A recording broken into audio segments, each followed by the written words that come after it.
Hi, I'm Meshal Malik, and you're watching Indus Special. For more than 160 days, there has been a complete suspension of the internet services in Indian-controlled Kashmir.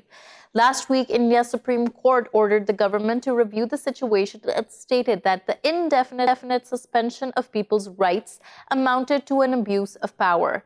In response to this order, the Kashmiri administration declared that institutions such as hospitals, banks, government offices, hotels, and tour and travel companies would have their broadband restored. However, India would build a firewall to ensure there was no access to social media. On today's show, we take a closer look at this story and discuss how events are expected to unfold in the future. Joining us for this discussion is Mr. Santosh, who's a tech expert and head of research and partner at Manhattan Venture Partners. He joins us from Manhattan. Also joining us is Syed Nadeemul Hasan, who's an analyst and a Kashmiri, joining us from Delhi. Thank you both for joining us and welcome to the show. Mr. Syed Nadeemul Hasan, let me begin with you. Now, what do you think the authorities are trying to achieve when they say that there shall be complete restriction on social media applications allowing peer-to-peer communication? There's just one word which comes to my mind, that is suppression.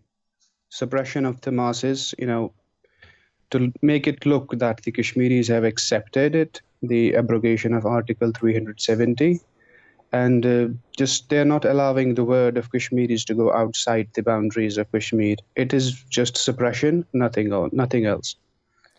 When you're saying that this is suppression and they're not allowing the word of the Kashmiris to go out to the world, isn't this a stronger message they're sending out, that they are voluntarily, intentionally trying to restrict Kashmiris from telling their story? Yeah, let me quote Supreme Court. The Supreme Court ordered that the blockade, the internet blockade, it was illegal on the first place. And the Supreme Court also said that it comes under the fundamental rights of India. The freedom of expression and freedom of speech. It comes under that thing. And that is why it was illegal in the first place to block the internet for Kashmiris. Now, it has been there for like 160 days. It's complete suppression of the people. We are not allowed to, go to the internet. As you said, the social media is complete shut.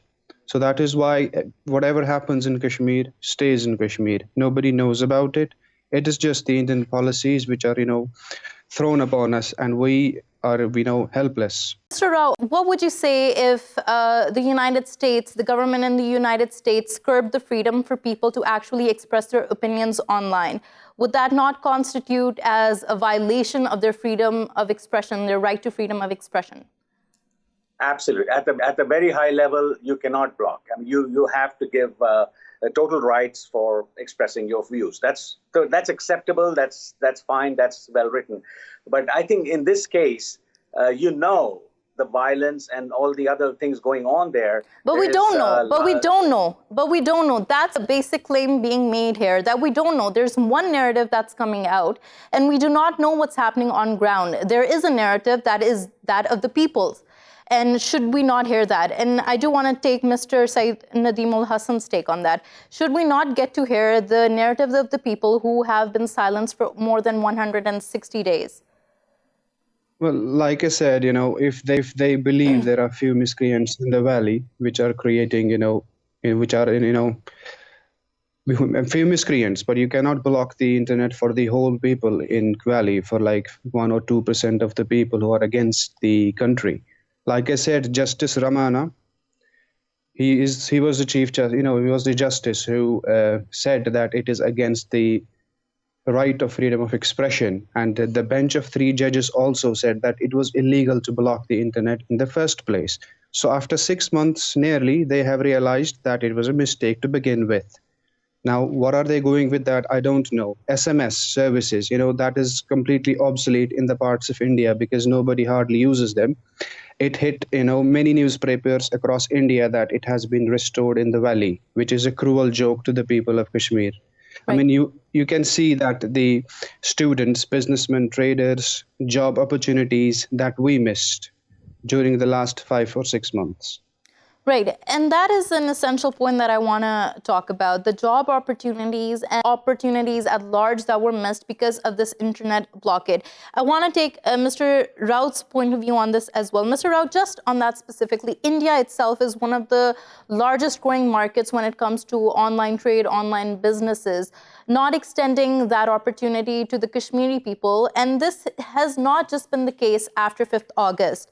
Reports state that internet shutdowns were regular, and almost 53 times the internet was shut down in Jammu and Kashmir before the 5th of August. This is according to Software Freedom Law and Center. How do you think that impacts businesses? Oh, absolutely. I think internet is the lifeblood of everything these days. So you need to restore that. I don't think there's going to be a blanket ban forever. You cannot do that. You have to bring it back in phases. Which is what my reading of this whole situation is. They are bringing it back in phases, very orderly. And in the end, there are going to be investments. India wants Jammu and Kashmir to be an integral part of India. So they're going to phase it in. There's a big section that does not want to do that. So you're going to have these cross currents for a long time till it settles. It's not going to be overnight. But I think to your point, absolutely. Businesses have been affected, people have been affected, and they need to get back in there and restore all the rights and get life in order. So I agree with that on that point. But how you do it you do it in a phased manner, or do we just open it up and go back to what it was in the past, where there was too much communication, miscommunication, and false propaganda here on both sides? You don't want that. You want some order, and hopefully this will bring that order back. Right. And Mr. Santosh Rao, that really the debate that we're having all over the world. How much do governments get to interfere when we talk about disinformation and propaganda? Because if they are the ones in control, isn't there a risk that they are the actors behind all of this propaganda, all of this spread of disinformation? I think it's important that governments are slowly realizing. I don't think the last word has been written on social media control. There are a lot of things going on. The governments are having problems. Even in Singapore, a few months back, there was a law passed that, any abuse of it, you will be punished and jailed. So there are slowly things are coming up. The governments, democracies, the free democracies are realizing that unfettered internet access is making life very difficult, not governable, threat to democracy. Even the US is saying that the democratic institutions are being affected because of the false use of internet. So there needs to be guardrails, and they're still being put at this point. How you put it, where you put it, it's still being debated all over the world. But right. There definitely has to be some guardrails. Right. And Mr. Rao, you mentioned the word democracies here. That's one thing I do want to pick up on. Now, this ban in Jammu and Kashmir has been the longest that was imposed by a self-proclaimed democracy. In this regard, when governments all around the world are trying to battle with policies, trying to understand how they can make sure that there is a safe and regulated internet environment, what constitutes as blatant censorship and oppression of rights in today's world? So I think taking away access, not allowing any type of communication, that's not right. Okay, so that's understood. I mean, that's basic 101 stuff. But I think at some point you have to say that some form of speech is not allowed, some form of propaganda is not allowed. You can do all these things within certain boundaries. I think that's the whole debate right now. What are the boundaries? No one knows yet. And the boundary in US might be just shorter than the boundary in other countries where emotions are high and things can flare up for nothing. And they don't have any enforcing mechanism like they have in advanced countries. So there's so much that needs to be done at this point. We are at the next level. It's Internet 2.0 now, where you have, not only do you give access, but now you have to see how you can control it and make it work for everyone and not for some people who just mess it up for everyone else. Right. Mr. Syed Hasan, carrying on from the point that Mr. Santosh Rao is making, that there needs to be a set of boundaries, that's a standard that is very variant across the world, but needs to be established in democracy specifically, that there are boundaries and you work within those rules and regulations. Were the Kashmiri people given that chance? And even before the 5th of August, continuously when we talk about the times the internet was shut down in that region? Were they given a chance to engage with those boundaries? If I may conclude that in one statement, that is, if you need 1 million army personnel to hoist a flag in Lal Chowk, and you need complete internet blockade to force your opinions on the people, you should very much know where you stand as a country. And as far as people of Kashmir are concerned, they are against it from the beginning. Right. And Mr. Syed Hasan, you, of course, are on the ground. You're in Delhi. You must be hearing reports regularly about the situation in Kashmir. When we're talking specifically about how this communications blockade impacted the economy, a figure came out stating that $2.4 billion were lost because of this blockade. What more do we know? How were businesses on the ground impacted? It makes complete sense, because at this moment of time, the private sector organizations are, they don't exist in Kashmir. As compared to India, many organizations are here. People work in private institutions, but in Kashmir, we are solely depend upon business and government jobs. Government jobs, are scarce.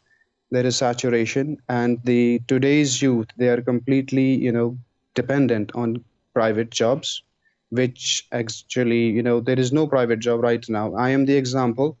I lost my job as well post 15th August, because they retained me till 15th or 16th August. Then I was sent an email to put my papers in after first 20 days of the blockade. So basically, I am the example as well. And as far as the traders, the hoteliers are concerned, their businesses are shut, hotels are down. All the people who worked in hotels, including my few friends, they were let go.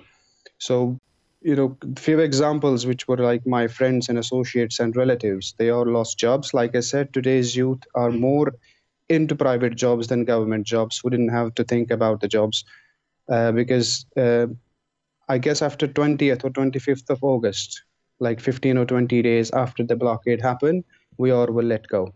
So that is, I know like 5 to 10 people, it impacted them. And almost, all the tourist organization centers, including those who do tours and travels, the ticketings and everything, their businesses were shut as well. Right. Mr. Santosh, just a last question to you. Do you think that the government put this in a cost-benefit analysis when we're talking about the loss to economy, the loss to jobs, and then shutting off the internet because of speculation of what might happen if the internet was ongoing and rolling? Absolutely. I just want to add something to what my earlier guest said. That was the whole idea of scrapping this 370 and integrating Jammu and Kashmir into India. No industry was allowed to enter Kashmir. So now you're going to already investments have been announced. You're going to see a whole lot of jobs out there. And that was the idea of getting people in. The poverty and whatever you're talking about, whatever loss of life and rights and all that is a function of whatever was in there. Nobody was allowed to get in there. So now hopefully things will be more integrated. But on a larger scale, I think step by step, the government wants to get there. And I'm not speaking for the government. This is my reading of the situation from America. The government wants to get in there, introduce things, and slowly integrate. It's going to take a while. There are a million troops out there, but that's because, why? They are defending against the neighboring country. So you need all these things. Things need to add up. You can spin it any which way, but in the end, what Jammu and Kashmir needs to do is integrate with the whole country and get all the jobs in there for this beautiful part of the world. Right. Thank you so much for your tip there, Mr. Santosh Rao, for joining, and also for joining us from Manhattan. Hasan, do you have something to add to what Mr. Rao just stated, that this is, of course, the government's way of trying to integrate Kashmir, make it flourish economically for the people in the future? I would come to Article 370 first of all, because the BJP government has been telling across the world that it will bring more prosperity to the people of Kashmir, but they never said how. And as far as the companies are concerned, they are already there. I could name you a few. In terms of telecommunications, Jio is there, Reliance is there, Aircel is there, Airtel is there, Vodafone is there, Tata is there. Every big companies are there. So Article 370 has nothing to do with the companies. They can go there, work there. Hotels are owned by the people from India. The first example is the Taj. You might have heard of Taj Vivanta. one of the five-star hotels in Kashmir, it is owned by someone from India, not from Kashmir. So that is a complete lie that no company was allowed to Kashmir because they are already working in Kashmir. Article 370 is only about the people of Kashmir. It has nothing to do with the companies across India. Right. Something that is allowed in Kashmir, however, are foreign and independent monitors who can go and evaluate the situation. And as the government, of course, realizes that they cannot hold the people hostage forever, they need to provide some relief. Do you think that will be the next step, allowing independent monitors to go on the ground and see the situation for themselves? I'm concerned, from the past 6 months, what I am seeing is that people are being suppressed. Any word of dissent is being dealt with complete ruthlessness. You're not allowed to express what you feel. That is the first thing to begin with. Like I said, we don't have the freedom of speech and expression. If you go against the government, you might be detained there and then. And there is the BJP government has spread the atmosphere of false dichotomy. Like you're with Modi or its policies, or you are an anti-national. That is the aroma, and that is the type of atmosphere which is in India right now, that if you're against Modi, you're anti-national. Right.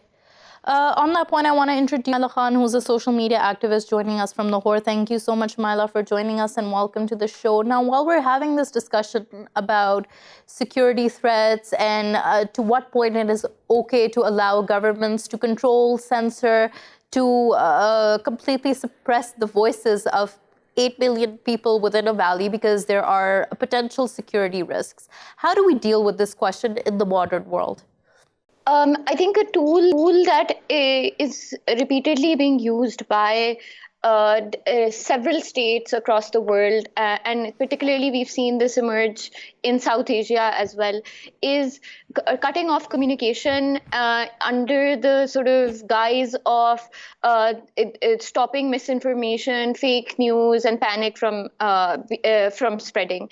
And we've seen this tool being employed to its sort of in its purest form by the Indian government in the form of the internet shutdown, which is the longest internet shutdown of its kind. And India is actually notorious for the most internet shutdowns, a number of internet shutdowns in the entire sort of not only the region, but the entire world.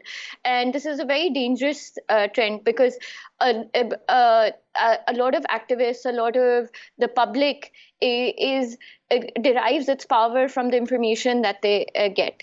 And if we deny activists this information, it really curbs the dissent and their ability to resist government policies. And this is something that has also been challenged at the level of the Indian Supreme Court as well. Precisely because it is a violation of the fundamental rights that are enshrined in the Indian Constitution and under international law. And can you expand upon a little more the fundamental rights that are enshrined within the Indian Constitution and international law at large?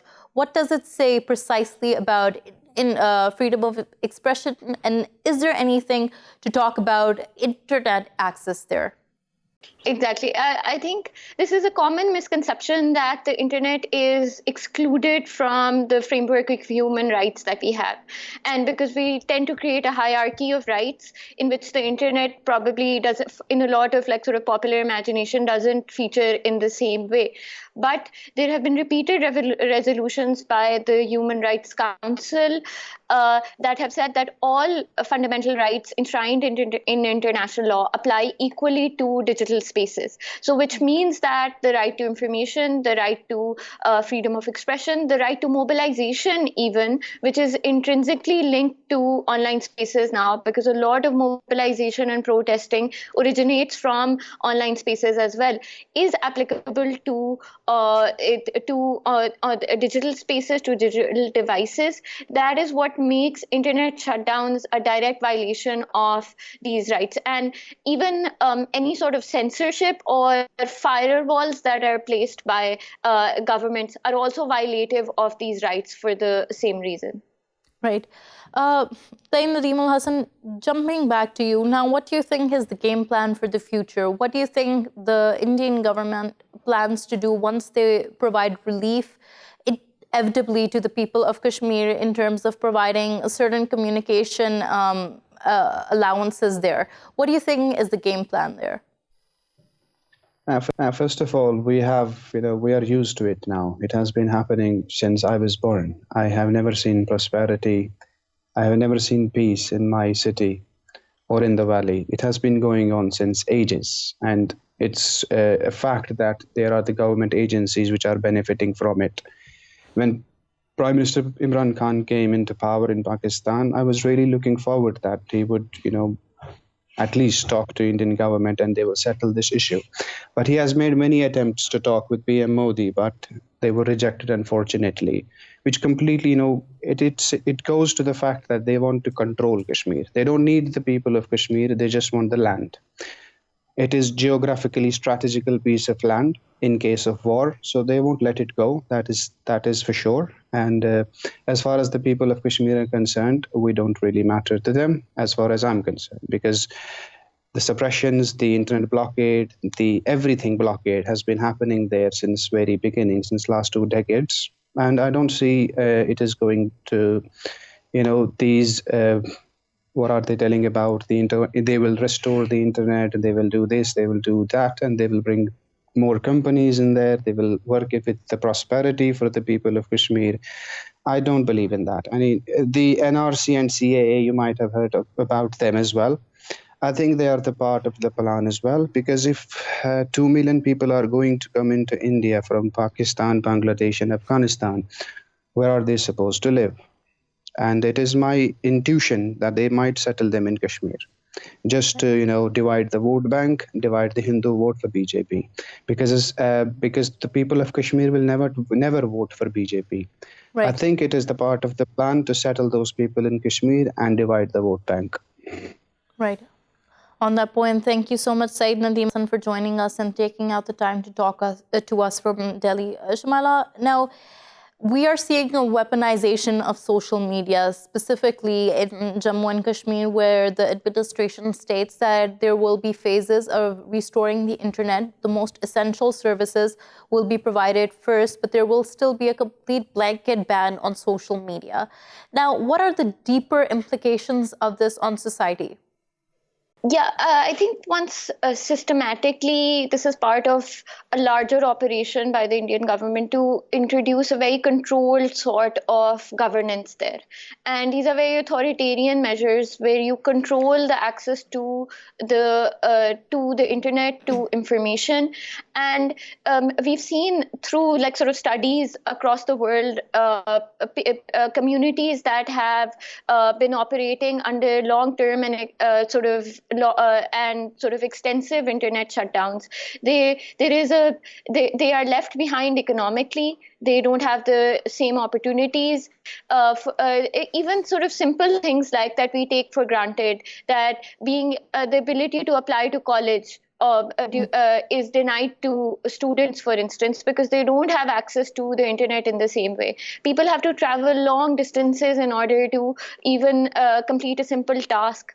Then not only financially, I think the ability of people to politically mobilize, to politically create consciousness is also denied to them. So this is a very serious and can have long-term implications, and especially when it's coupled with a larger operation and a larger movement and measures by the Indian government to censor the media, to also deny all other channels. Then, and in a lot of authoritarian states, the internet becomes the only avenue through which people can express dissent. And if you deny them that last frontier, it can have really long-term implications. And frankly, it won't really bode well for the Indian government, because if you deny people the opportunity to express their dissent for too long, it is going to result in violence and in other and is going to spill out in other forms.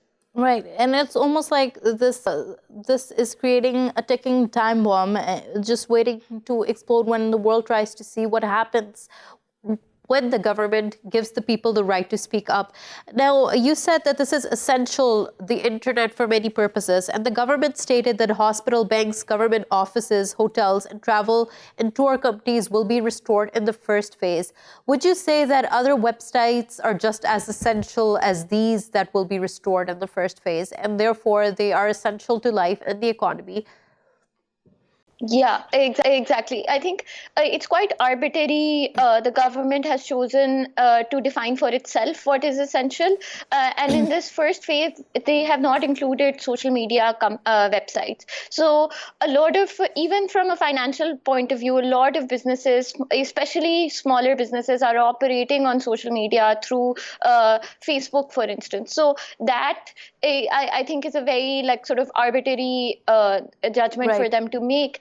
And especially when it comes to expression, a lot of the majority of the world's internet traffic is on social media. So it's quite I think what is essentially, I think, happening is that the Indian government is trying to comply with the Indian Supreme Court's orders as in the most restricted way possible. So they have interpreted the order of the Supreme Court in such a narrow way that it really doesn't mean much, because I think what the Indian Supreme Court, because it relied on the larger principle of freedom of expression, it was calling for a complete restoration of the internet. And I feel like this is a violation of that order as well. We're going to go for a short break. When we return, we take a look at how the internet is changing journalism and how information is accessed and spread. Stay with us.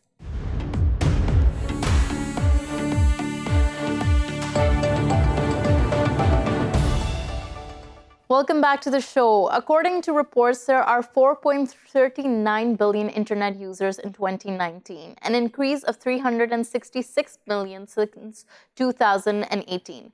The internet, with every passing year, impacts more and more people, some with its expanding reach and some who are unable to access it. In all this, it's important to question how internet engagement is impacted by power, information, and disinformation online. Joining us for this discussion is Mr. Schalit, who is a journalist and editor who specializes in migration and diversity politics in Europe. He joins us from Berlin. Also joining us is Mr. Alexis Poulin, who is an Analyst, joining us from Paris. Thank you both for joining us and welcome to the show. Mr. Schalit, let me begin with you. Now, the internet has obviously brought upon a new generation of consumers and how they consume information. As a journalist, do you feel like journalism itself has changed and evolved to meet these expectations of these consumers? Or radio. It's just another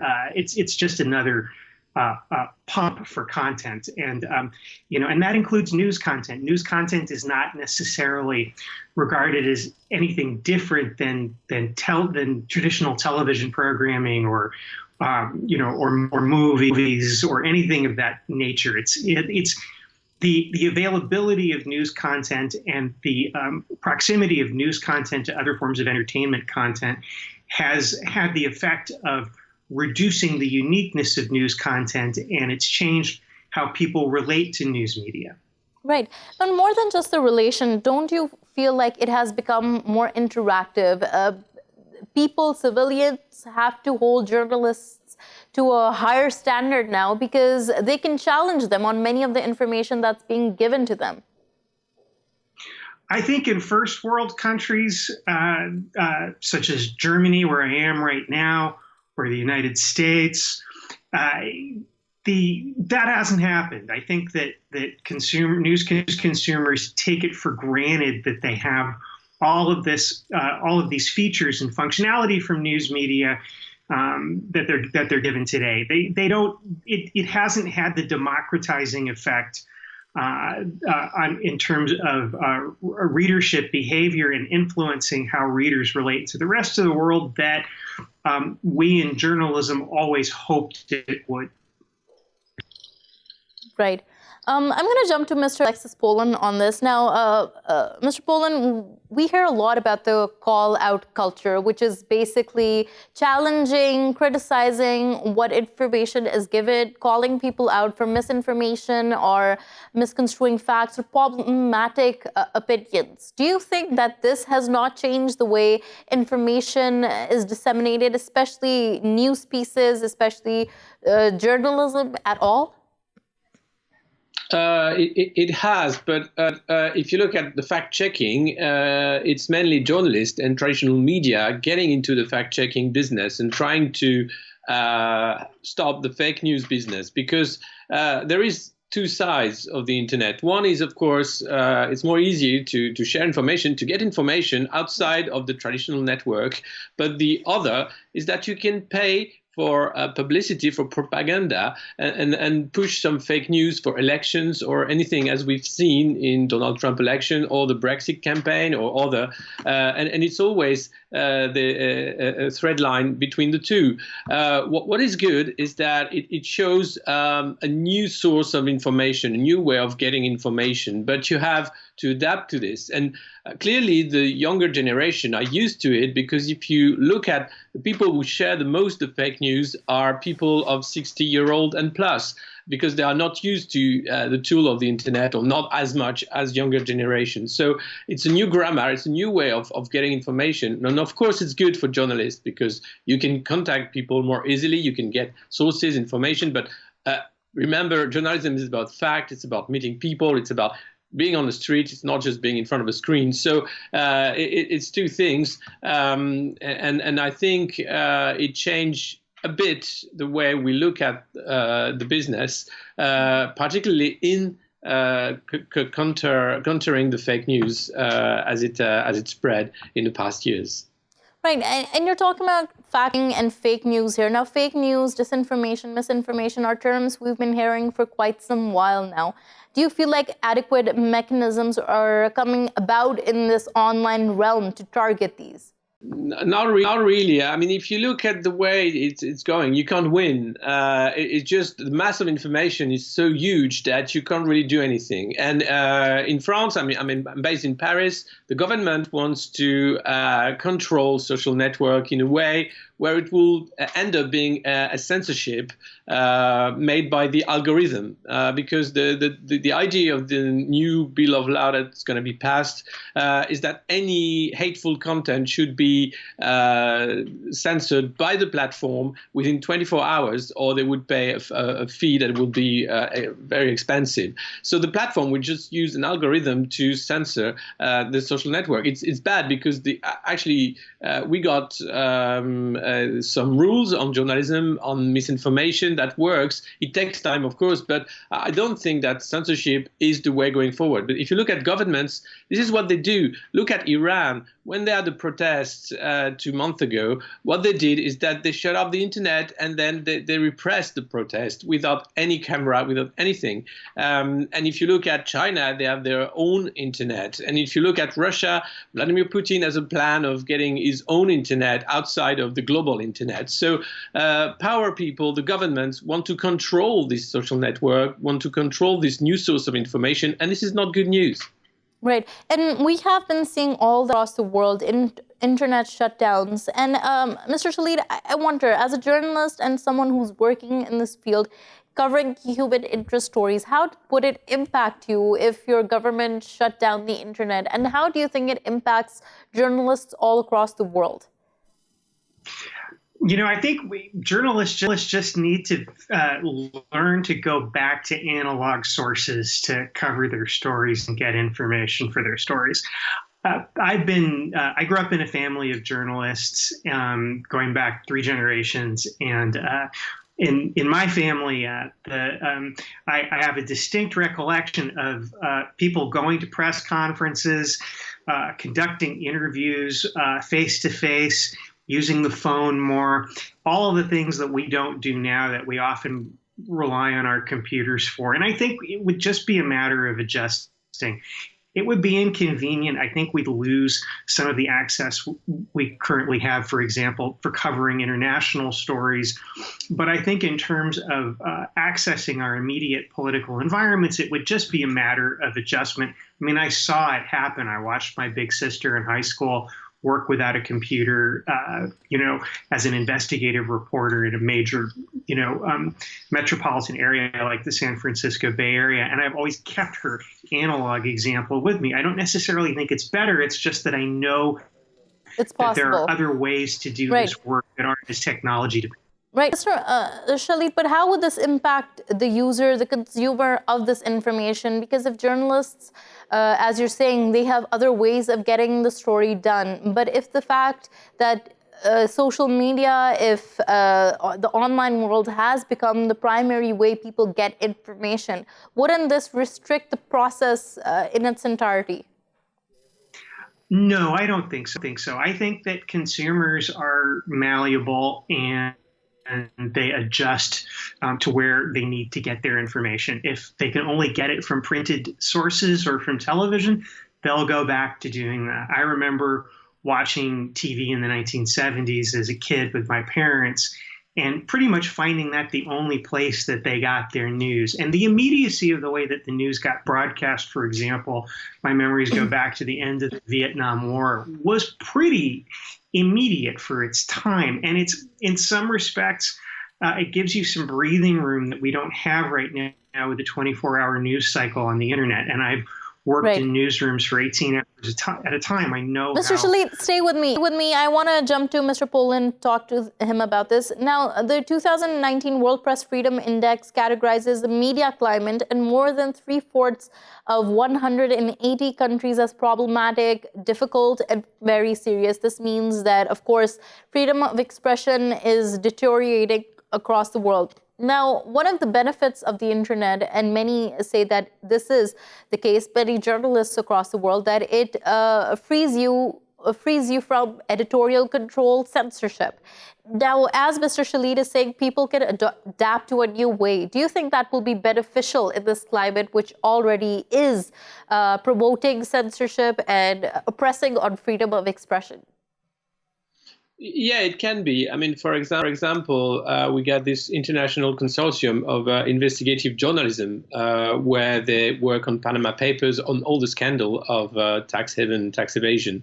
And this has made possible by new technology, by the internet, by connecting the different journalists. But to move on what Schalit said, I think the internet is also a way of spying, of controlling what access journalists have, what they're doing. If you want to be very cautious about your sources, you shouldn't use a mobile phone, for example, to contact them, or make sure that you get a real encrypted application, which is not the case so far, and it's very difficult to get. So if you're cautious, you are actually cautious about the technologies. It's not technology that make journalism better. It's just a way to have a new tool, but it has drawbacks as well as having great new things to do the job. Right. And now when we're talking about the empowerment of people, has the internet allowed unprecedented empowerment of people? But in this process, does it give equal powers to each individual and stakeholder within a society? It does. And this is a debate we have in France that is very interesting because, again, President Macron said that mobile phones were not journalism. But mobile phones actually are good because with mobile phone or with mobile technology, we had Abu Ghraib. We had clues that the US Marines were doing some torture in the camps in Iraq. We have proof in France of police violences against protesters in the streets. Without this mobile phone, without this camera on the street, you don't have so much sources, you don't have so much vision of what is currently happening. So it is empowering. It is a way of connecting people. Look at Hong Kong protesters as well. They're using a lot internet to organize the protests and the mobs in the streets. So of course it has changed a lot in the way you connect to news, and you actually are a witness of present time, and you can share more information. But the crucial information, if you look at people going into war correspondence, they are journalists. They have to be trained. It's very dangerous. You can't just be a war journalist. In Syria, you had some citizens that were documenting this. Most of them have died because it's a very dangerous job. You can't do it, and you're not protected by your status of journalist or press. Right. Mr. Schalit, as Ms. Poulin is talking about the empowerment, and specifically with the cell phone that is given to people and the internet that allows this, people to document stuff.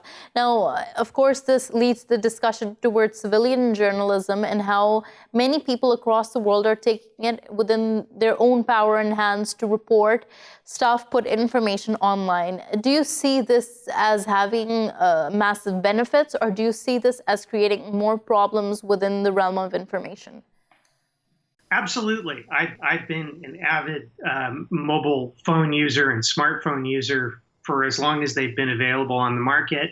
And so have the reporters that I've worked with, and the amount of content that I've been able to get through that as both a journalist and an editor has been of inestimable value. It's been fantastic. It's assisted our work. The first time I saw mobile phones being used to report was during the 2006 Lebanon War, with reporters filing photographs directly from southern Lebanon, and I'd never seen anything so instantaneous before. It was really, really helpful for the U.S. news cycle and for coverage of the conflict in the United States.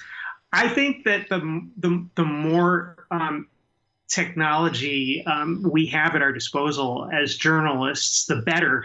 And that will continue to happen. There is progress in that field. The question isn't so much that it's not going to happen. The question is, what do we do with it? It's right. about our content. It's about our editorial direction. And if we're just using it for purposes of, doing human interest stories and publishing content like British tabloids, there is no social value. It's just entertainment. I'm a serious journalist. News is my life. And as far as I'm concerned, the better technology gets, the better a reporter and the better an editor I will be moving forward. And I think I speak for a lot of professional journalists and editors when I say that. And as an editor, how do you feel like your task is made more difficult with this influx of information, this influx of different sources that you have to confirm? Putting my editorial hat on, the problem that creates for me as an editor is always encouraging the journalists I work with to, set boundaries in terms of their work and to not say too much. And I think that the problem that a lot of young journalists face in seeing so much available information for their stories online is simply where to start, and to develop simple narratives that are not too information heavy, but have narratives to them. And I think the problem with the information overload is that it has helped journalists lose a sense that they have to have structures. And that's the same for written articles as it is for video and audio content as well. Every story has to have a beginning, a middle, and an end. And that's why I oftentimes encourage the writers I work with to read fiction, because the structure inherent in short fiction in particular can be very helpful for them writing nonfiction. Right. Mr. Alexis, just a last question to you. Now, you mentioned this earlier about how surveillance has become easier with the internet, and especially of journalists. Now, many people assume that the freedom given to them when they have access to the internet is without the interference of conventional power structures that would exist otherwise. Do you feel like the internet might, in fact, have more power structures embedded within it? It could have if the infrastructure selected when the internet was created was different. But the way it was built with hubs, so it's winner takes all. So you can actually control the internet because of the protocol that has been set up at the beginning of the internet. But if you look at the peer-to-peer network, the internet could have been based on a peer-to-peer where machines actually connect with each other and communicate with each other without being controlled by a hub. And that would be a real power. That would be a real superstructure where you can't control. Now with the internet that has been built, government can actually control the internet. Not only government, but you can pay. You can. I mean, it's all about. Look at social network, for example. There are platforms that centralize the information and show some information with the algorithm depending on the amount you pay to be seen by people you want to target. That's Facebook Business, for example. Right. It hasn't changed even because of the scandals. So it's a very limited freedom that we have, in fact. Right.